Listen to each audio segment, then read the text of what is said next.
अब तक हमने हाँ माइक ओपन। हाँ सर बिल्कुल आवाज जा रही है। आवाज ना जाए तो बता देना चैटिंग में, ठीक है। हाँ सर बिल्कुल। अब तक जितनी भी हमने कमांड्स पढ़ी है वो किसके रिगार्डिंग पढ़ी है? Creation of database and creation of table. उसमें किस तरीके से हम डेटा यूज करते हैं, किस तरीके से हम ऑल्टर करते हैं, वो सारी चीजें हमने देख ली। सर फिर आज क्या पढ़ रहे हैं? आज हम डीएमएल की कमांड्स पढ़ रहे हैं। डेटा मैनिपुलेशन, मतलब जो डेटा आपने ऑलरेडी एंटर कर दिया है उसके साथ छेड़खानी करनी है। Data manipulation means either insertion of new data, removal of existing data or modification of existing data। नया डेटा एंटर करना है, पुराना डेटा डिलीट करना है, या फिर जो पुराना डेटा ऑलरेडी एंटर है उसमें कुछ मॉडिफिकेशन करनी है। सर अगर कोई नया डेटा या नया रिकॉर्ड एंटर करना है किसके अंदर? टेबल के अंदर, तो कौन सी कमांड यूज करेंगे हम? Insert into. Statement is used to insert the new records in a table। तो सिंटेक्स क्या होगा? इंसर्ट इनटू, टेबल का नाम जिस टेबल में आप एंटर करना चाहते हो, क्या वैल्यूज एंटर करना चाहते हो, वैल्यूज, वैल्यू 1 2 3, इस तरीके से आप कमांड दोगे। हाँ सर, पहले हम सारी कमांड्स देख लेते हैं, उसके बाद हम एसक्यूएल में सिंटेक्स देखते हैं किस तरीके से वो रन कर रहा है। ठीक है, हाँ सर बिल्कुल, कोई दिक्कत वाली बात नहीं। Sir inserting data to specified field into a table. अब आप चाहते हो कि सारी, जैसे आप, हमने कल टेबल बनाई थी, क्या टेबल का नाम था? टीचर। हाँ, जो डेटाबेस था अल्पू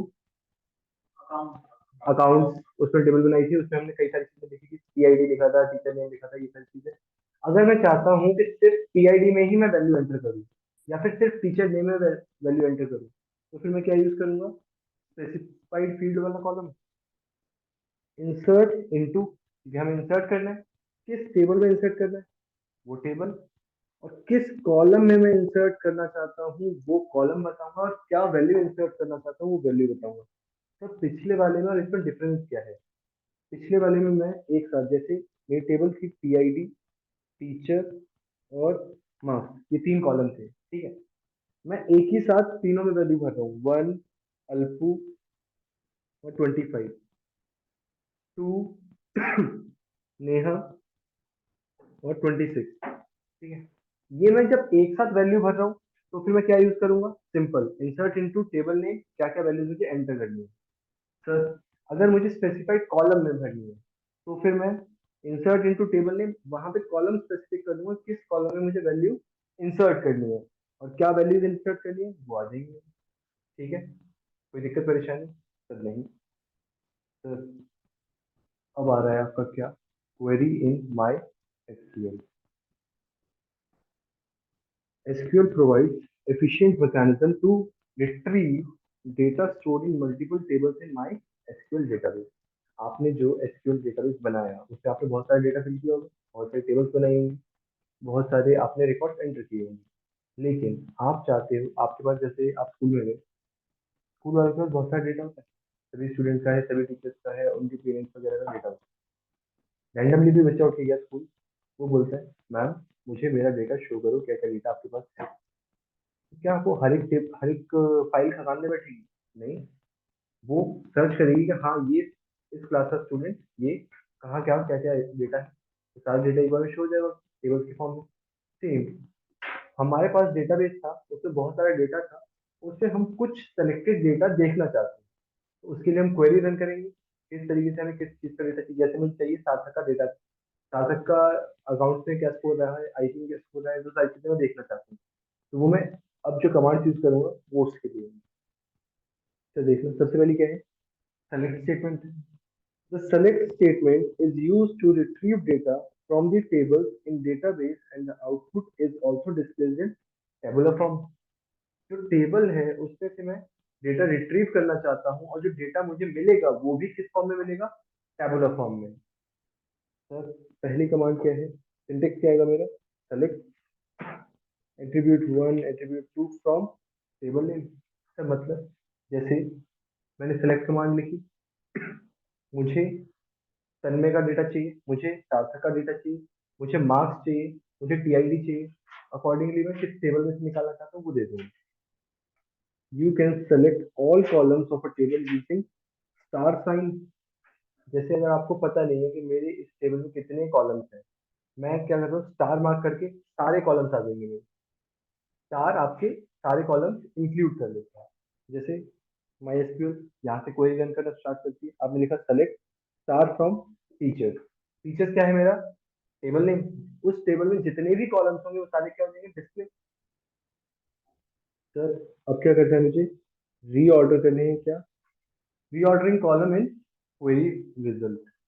we can change order of columns in query result. Sir मैंने जब टेबल बनाई थी, मैंने ऑर्डर दिया था टीआईडी पहले, टीचर नेम बाद में, फिर अकाउंट। अब मैं जब रिजल्ट चाहता हूँ, मैं चाहता हूँ मार्क्स पहले आ जाए, टीआईडी लास्ट में चला जाए, मतलब मैं अपने कॉलम्स को रीअरेंज करना चाहता हूँ। तो ये भी पॉसिबल है सर। कैसे, सेलेक्ट, जिस ऑर्डर में आपको चाहिए आप उस ऑर्डर में सेलेक्ट कर लीजिए। सेलेक्ट टीचर नेम, मुझे उसकी सैलरी पता करनी है, मुझे टीआईडी पता करनी है। जिस ऑर्डर में आपने लिखा है उसी ऑर्डर में आपको डेटा शो होगा। आपने डेटा जो आपने एंटर कर रखा था टेबल फॉर्मेट में, उसकी कॉलम इंटरचेंज कर दी, तो ये आप रीऑर्डर भी कर सकते हैं। अगर आपको कोई डेटा रिट्रीव करना है, आप कमांड कौन सी यूज करनी है, सेलेक्ट।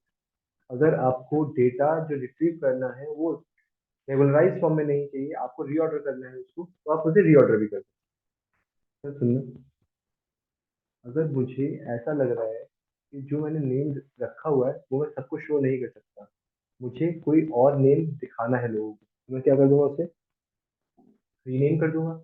तो जैसे मैंने डेटाबेस का नाम, सॉरी मैंने टेबल का नाम क्या रखा हुआ है, अल्पू। लेकिन अगर मैं टीचर को दिखाने लेके जाऊंगा, क्या मैं अल्पू शो करूंगा, नहीं, मैं वहां पे लिखूंगा अल्पना मैम। हालांकि मैं बोलना नहीं चाहता, लेकिन दिखाना तो पड़ेगा ना, ऑब्वियस सी बात है। मैंने क्या कर देना उसको, रीनेम। सर ऐसा पॉसिबल है क्या, मैं रीनेम कर सकता हूँ, हाँ पॉसिबल है। In case we want to rename any column while displaying the output, it can be done by using the alias, इसे क्या बोलते हैं, as। हाँ,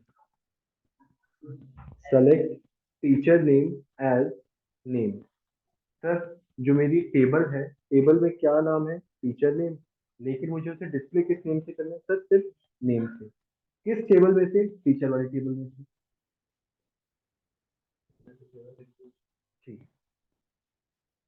तो सुनो, इतनी चीज समझ आई, सब कुछ समझ नहीं आया आज तक में। सबसे पहले हमें डेटा रिट्रीव करना है, डेटा रिट्रीव करने के लिए कमांड कौन सी होगी, सेलेक्ट। सेलेक्ट किस में से करेंगे हम, टेबल में से। क्या मैं सारा डेटा रिट्रीव कर सकता हूँ, हाँ। मुझे नहीं पता तो फिर मैं क्या लगा दूंगा, सिर्फ स्टार। स्टार लगा के अगर मुझे रिट्रीव करना है सेलेक्टेड डेटा, तो फिर मैं क्या करूंगा, वो सेलेक्टेड एट्रीब्यूट। सर अगर मुझे रीअरेंज करना है, रीऑर्डर करना है, तो मैं रीऑर्डर भी कर सकता हूँ। सर अगर मुझे रीनेम करना है, मैं रीनेम भी कर सकता हूँ। तो जैसे टीचर नेम था, मैंने उसे रीनेम करके क्या लिख दिया, name. Sir performing calculation on column values. अब ये थोड़ा सा इंपॉर्टेंट हो जाता है, यहाँ से चीजें थोड़ा ध्यान से समझते हैं। जैसे आपके मार्क्स है, आपको टोटल मार्क्स का एक कॉलम बना हुआ है, आपके मार्क्स का कॉलम बना हुआ है, आप चाहते हो आप सीधी परसेंटेज बता दो। तो परसेंटेज आपने इनिशियली बनाई तो नहीं थी, आपको कुछ कैलकुलेशंस करनी पड़ेंगी वहाँ पे। कैलकुलेशन की कमांड किस तरीके से बनती है देखना। सेलेक्ट करना है क्या, टीचर नेम, उसको डिस्प्ले कैसे करना है, एज नेम। सैलरी सेलेक्ट करनी है, सैलरी को मुझे मल्टीप्लाई करना है किससे, 12 से। फिर वो मुझे क्या मिल जाएगी, मेरी एनुअल इनकम, क्योंकि सैलरी तो मुझे मंथली मिल रही होगी ना। मैं चाहता हूँ पूरे साल में मुझे कितने पैसे मिले, तो सैलरी को 12 से मल्टीप्लाई कर दूंगा, मुझे पूरे साल की इनकम मिल जाएगी मुझे मेरी, फ्रॉम टीचर।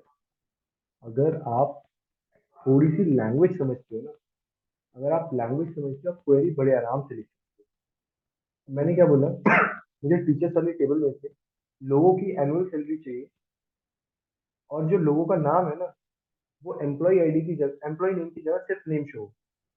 अब मैंने क्या क्या करना है, एक तो रीनेम करना है, दूसरा एनुअल सैलरी देनी है, तीसरा किस टेबल में से देनी है, एम्प्लॉय। एसक्यूएल सेलेक्ट करना है मुझे, सेलेक्ट, क्या सेलेक्ट कर रहा हूँ मैं, एम्प्लॉय नेम। एम्प्लॉय नेम को डिस्प्ले किस तरीके से करना है, एज नेम। तो पहली कमांड रन होगी, select employee name as name. अब मुझे क्या चाहिए, सैलरी। सैलरी मेरे पास मंथली है, मुझे क्या चाहिए, एनुअल। सैलरी को मल्टीप्लाई करना पड़ेगा मुझे किससे, 12 से। उसे शो क्या करना है? As annual income. किस टेबल में सिलेक्ट करना है? एम्प्लॉय। अकॉर्डिंगली रन कर लो। हाँ सर बिल्कुल। सर अब क्या है? डिस्टिंक्ट क्लॉज पढ़ना सर, क्या कह रहा है? By default SQL shows all the data retrieve through query as output. आपने कोई क्वेरी डाली, उसके अगेंस्ट जो भी डेटा आएगा वो आपको एसक्यूएल शो कर देगा। However there can be duplicate value. ऐसा हो सकता है कि मैंने डेटा डुप्लीकेट कर रखा हो। मैंने सार्थक की 2 बार एंट्री कर रखी है, ठीक है। मेरे पास लक्ष्य की फीस एक भी बार नहीं आई, मैंने 2 बार डाल दी। पॉसिबल है। The select statement, when combined with distinct clause, returns record without repetition. जब आप select statement यूज करते हो किसके साथ? distinct clause के साथ, तो जो आपका repeated data है वो खत्म होके सिर्फ एक ही बार वैल्यू देती है आपको। तो जैसे select किसके साथ यूज करना है मुझे? distinct के साथ। मैं क्या कह रहा हूँ, जैसे सैलरी है, आपके स्कूल में जितनी भी टीचर होंगी क्या सबकी सैलरी अलग होगी? नहीं, कुछ की सैलरी सेम हो सकती है। कुछ 10,000 कमा रही होंगी, कुछ 20,000 कमा रही होंगी, कुछ 1 लाख भी कमा रही होंगी, तो ऐसा नहीं है। 25,000। ठीक है। सेलेक्ट करना है हमें किसमें से? डिस्टिंक्ट वैल्यू चाहिए। किसमें से? सैलरी में से। और वो किस टेबल के अंदर है? टीचर्स टेबल के अंदर। जैसिका, जिन्हें यहाँ तक चीजें समझ आई, डिस्टिंक्ट क्लॉज समझ आया कब यूज करेंगे? जब हम चाहते हैं रिपीटेड वैल्यूज हमें ना मिले। सर वेयर क्लॉज कब यूज करेंगे? The where clause is use to retrieve data that meet some specified condition. तो जैसे मुझे सेलेक्ट करना है क्या? टीचर नेम और उसकी सैलरी। किस टेबल में से? टीचर में से, ठीक है। लेकिन मुझे टीचर वही चाहिए जिसकी टीआईडी कितनी है? 112। सर ऐसा क्यों? मान लो जैसे आपका स्कूल है, आपके स्कूल में क्लासरूम में ऐसा हो सकता है ना कि एक नाम के 2 बच्चे हो, 3 बच्चे हो, पॉसिबल है। मुझे सार्थक का डेटा चाहिए। ऐसा भी हो सकता है डेट ऑफ बर्थ भी सेम हो जाए। मैंने डेट ऑफ बर्थ डाल दी। मुझे सार्थक का डेटा चाहिए जिसकी डेट ऑफ बर्थ क्या है? ये है। लेकिन क्या रोल नंबर कभी सेम हो सकता है? तो मैंने वहां बता दिया कि मुझे सार्थक का डेटा चाहिए, इसकी डेट ऑफ बर्थ ये है, लेकिन उसका रोल नंबर क्या है? 4। सरनेम चेंज भी हो सकता है, सेम भी हो सकता है। तो इसलिए हम क्या यूज करते हैं? Where clause. हमने कंडीशन दे दी कि इस कंडीशन वाला डेटा हमें चाहिए। तो यहाँ तक चीज समझ में? कोई दिक्कत परेशानी नहीं? Sir operation. वेयर क्लॉज दोबारा बताना। वेयर क्लॉज दोबारा बताना। तब मुझे ना टेबल में से कुछ डेटा सिलेक्ट करना है। जैसे यहाँ पे क्या था? टीचर ने सैलरी सिलेक्ट करनी है। अब ऐसा पॉसिबल है कि सैलरी और टीचर नेम मेरे डुप्लीकेट हो, या फिर सार्थक सार्थक नाम के 2 टीचर है मेरे पास जिनकी सैलरी भी क्या है? सेम। लेकिन मुझे उस सार्थक की डिटेल्स चाहिए जिसकी टीआईडी कितनी है? 112। जो कंडीशन लगा रहे थे कि हाँ मुझे उस सार्थक की डिटेल चाहिए जिसकी ये रिक्वायरमेंट्स फुलफिल हो रही है, तो वहां पे हम क्या यूज करेंगे? Where clause. आप कहोगे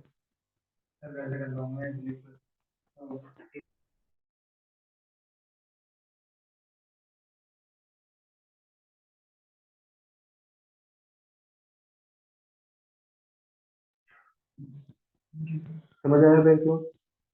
हाँ सर थोड़ा थोड़ा है। बाकी इसकी जब क्वेरी रन करेंगे तो आपको थोड़ा और समझ आ जाएगा। सर अब ऑपरेशन किस तरीके से यूज करने हैं? Use operators in a query. इससे पहले कुछ और चीजें पढ़ते हैं।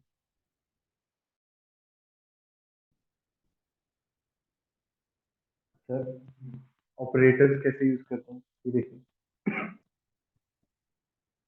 जितने भी इस ब्रैकेट में ऑपरेटर्स लिखे हुए हैं सब क्या है? रिलेशनल। मतलब कौन सी चीज किससे बड़ी हुई, तो greater than, less than, equal to, less than equal to. ये सब क्या बता रहे हैं? किसी के बीच में रिलेशन बता रहे हैं। To compare two values relational operator है। जब आपको कोई चीज कंपेयर करनी है तो आप क्या यूज करोगे? Relational operator. The logical operator and और not are use to combine multiple condition. आप एक से ज्यादा कंडीशंस लगाना चाहते हैं, या फिर मुझे राम का डेटा शो करो एंड श्याम का डेटा शो करो, एंड ऑपरेटर यूज कर लोगे। मुझे राम और श्याम का डेटा शो करो, मुझे ना ही राम का डेटा शो करो, मुझे ना ही श्याम का डेटा शो करो, तो यहाँ पे आपका लॉजिक लग जाएगा। तो जैसे सेलेक्ट टीचर नेम, उसकी सैलरी किस में से, टीचर में से, where salary is greater than 25,000। Condition लगा दिया आपने, कंडीशन के साथ साथ आपका ऑपरेटर भी यूज हुआ है। ठीक है, तो लॉजिकल कैसे लगाएंगे? सेलेक्ट डेटा फ्रॉम टीचर, जहां पे सैलरी कितनी होनी चाहिए, greater than equal to 25,000, and उसकी टीचर आईडी कितनी होनी चाहिए, 112। एक कंडीशन मेरी सैलरी की लगी, दूसरी कंडीशन मैंने किसकी लगा दी, ईआईडी की। वहां पे मैंने लॉजिकल ऑपरेटर यूज किया एंड। ठीक है सर, लॉजिकल और कहाँ यूज होता है? मुझे डेटा चाहिए किसमें से, टीचर वाली टेबल में से, सैलरी जिसकी कितनी हो, ग्रेटर देन इक्वल टू 25,000, या फिर उसकी टीआईडी कितनी हो। अब एक बात बताओ, यहाँ पे मुझे एक वैल्यू मिलेगी या यहाँ पे मुझे एक वैल्यू मिलेगी? ऊपर वाले में, एंड वाले में, क्योंकि वहां पे दोनों कंडीशन मुझे सेटिस्फाई करनी पड़ेगी।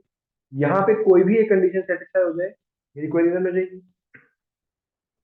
सर बिटवीन ऑपरेटर का यूज होगा, टीचर नेम सेलेक्ट करना है, सब्जेक्ट सेलेक्ट करना है, किस में से, टीचर वाले डेटाबेस से, जहां पे सैलरी किसके बीच में है, 20,000 और, तो 20,000 और 25,000 के बीच में जितनी भी सैलरी वाली फीचर्स आएंगी, उनके सब्जेक्ट और उनका नाम डिस्प्ले हो जाएगा।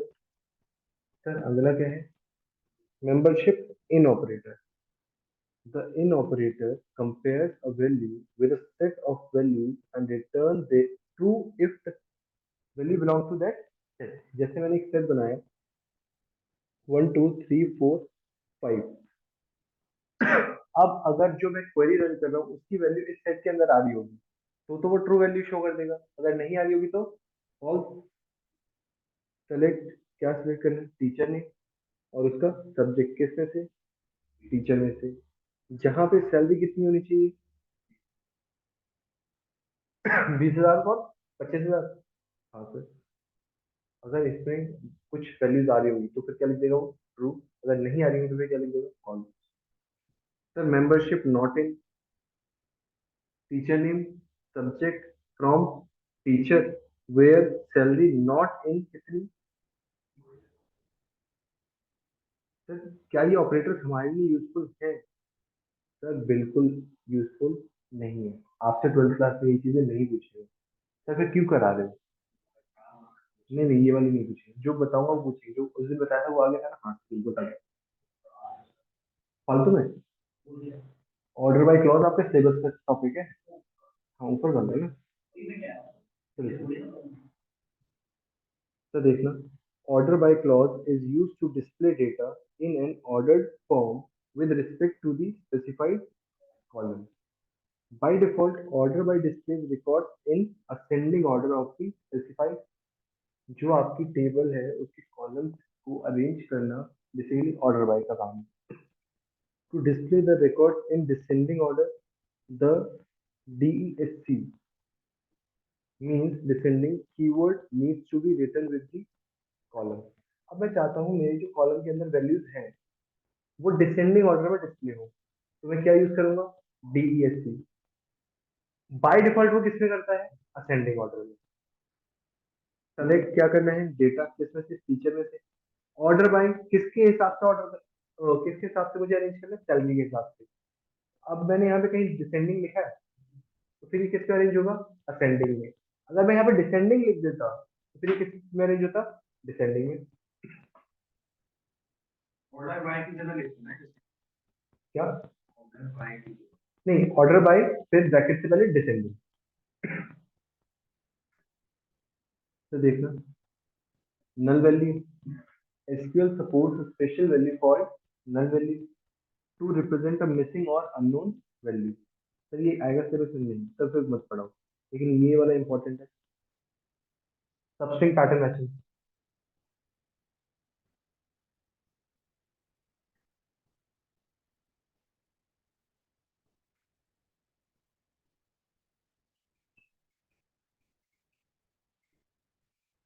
बस आज की क्लास हम होने वाली है। Many a times we come across situations where we do not want to query by matching exact text or value। तो कई बार हमारे साथ होता है, हम गाना सुनते हैं, हमें धुन याद रह जाती है, एक आध वर्ड याद रह जाता है, पूरे गाने का जो मेन टॉपिक था वो याद नहीं रहता है। आप फिर क्या करते हो, उस वर्ड से सर्च करना शुरू करते हो। भाई आपके डेटाबेस के साथ भी सकता है। मुझे सिर्फ याद है कि एक बच्चा था 12th क्लास की, जिसके मार्क्स शीट आए थे 26। मुझे और कुछ भी याद नहीं है। तो फिर मेरे लिए डेटा सर्च कर पाना मुश्किल हो जाएगा। तो वहां पे मैं क्या यूज करूंगा, substring. whether we are interested to find matching of only a few characters or value in column value। मैं कुछ ही वैल्यू जानता हूँ, जैसे ऋषभ नाम था, मैं ऋषभ भूल गया, मुझे सिर्फ ये याद है कि उसका जो सेकंड लेटर है वो आई था, बाकी भूल गया मैं। उस केस में मैं किस तरीके से क्वेरी रन करूं ताकि मुझे डिजायर्ड डेटा मिल जाए, वो सब इसमें आता है। जैसे to find out name starting with T, और to find out pin code starting with 60, this is called substring pattern matching. ये आपके एग्जाम में भी आया था क्वेश्चन सबस्ट्रिंग का। We can not match such pattern using equal to operator. हम equal to तो नहीं लगा सकते ना, ये इक्वल टू एग्जैक्ट वैल्यू देता है। As we are not looking for an exact match, SQL provides a like operator that can use with the where clause to search for a specified pattern in a column। Equal to नहीं लगा सकते, लेकिन उससे मिलती जुलती चीज हम ढूंढ रहे हैं, तो लाइक ऑपरेटर एसक्यूएल ऑफर करता है।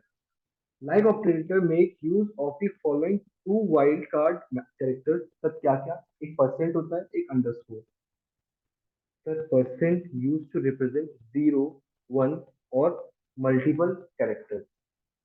परसेंटेज का मतलब है कि इससे पहले कैरेक्टर हो भी सकते हैं, नहीं भी हो सकते, मतलब एक से ज्यादा भी हो सकते हैं, एक से कम भी हो सकते हैं। सर एक से कम कितने, 0।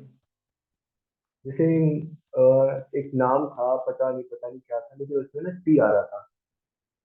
अब मुझे ये नहीं पता टी से पहले कुछ आ रहा था या टी के बाद कुछ आ रहा था, मुझे स्पेसिफिक नहीं है ना, तो मैं क्या यूज करूंगा, परसेंटेज।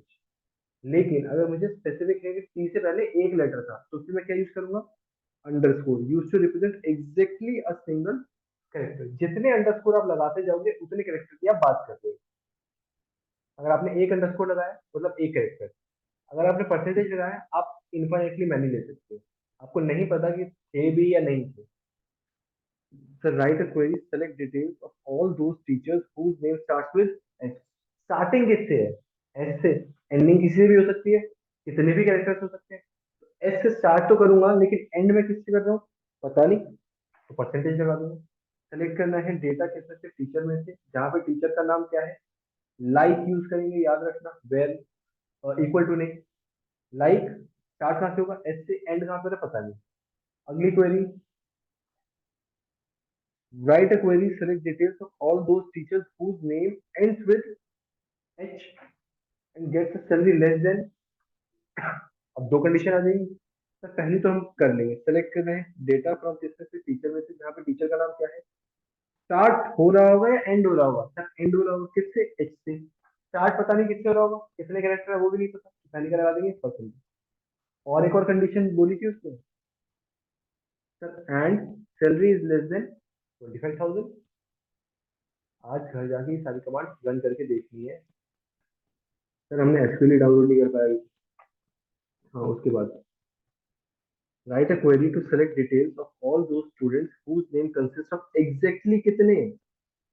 अब यहाँ परसेंटेज यूज करेंगे या फिर अंडरस्कोर। अंडरस्कोर क्यों, क्योंकि हमें पता है कि एग्जैक्टली कितने वर्ड्स हैं। And start with any letter but has own after the.